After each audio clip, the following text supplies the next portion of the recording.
Hello and welcome to Los Angeles. The background, it says lifeguard not duty, but Cleantech Invest is always on duty. I want to start by thanking Magnus for the opportunity to talk to you via video. And I want to congratulate Cleantech Scandinavia for in its 10th anniversary. Well done, it's been an inspiration to many of us.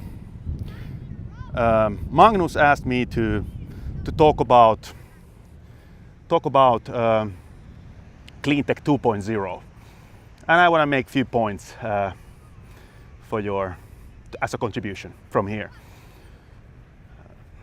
One of the things that is happening is that it's consumers who are driving the change. A lot of people think that it's policymakers and politicians think that they are the leaders, but in my opinion, it's actually the consumers. With their purchasing decisions, they can change the world, and politicians and policy will follow when enough consumers want something. The other point I would want to make is the role of entrepreneurs and versus corporations. Traditionally, much of the innovation has come from the corporations, but we have seen this changing. The lowering cost of technology and the power of internet and cloud computing has made it possible for new entrants to challenge incumbent corporations in industries like never before. I have to apologize to all the representatives of energy companies and over there for using energy sector as an example, but it's a good example that a lot of the innovation that is happening in energy sector is happening outside the big firms in growth companies, and that is exciting. Society at large will benefit from this. The other thing I would like to mention is what is clean tech? My colleagues know that I'm quite critical of the term clean tech because it's such a sweeping concept. Anything and everything can be called clean tech, and resources have been consumed recklessly until not so long ago.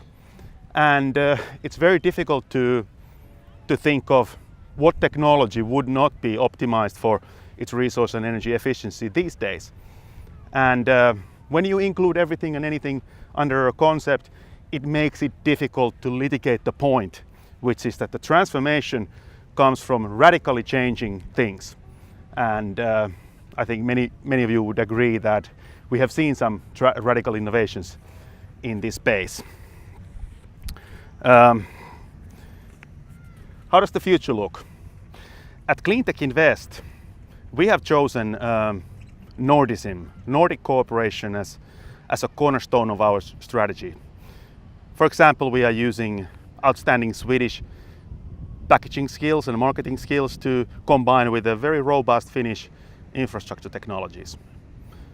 One of the things that I would like to see more is Nordic cooperation, when it comes to Cleantech Invest and otherwise. And I actually hope that my colleagues are making good contacts for Cleantech Invest while there.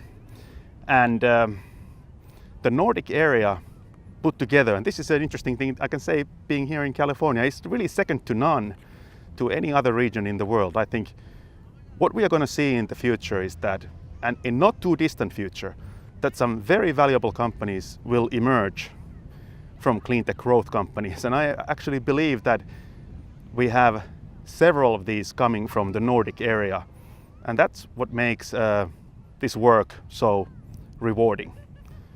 With these words, I want to thank for this opportunity, and I hope that Bike, who was participating in the panel from Cleantech Invest, didn't suck all the oxygen from the air by bragging about our companies. I certainly tried not to talk about Cleantech Invest, but Cleantech at large. Thank you, and have a productive day.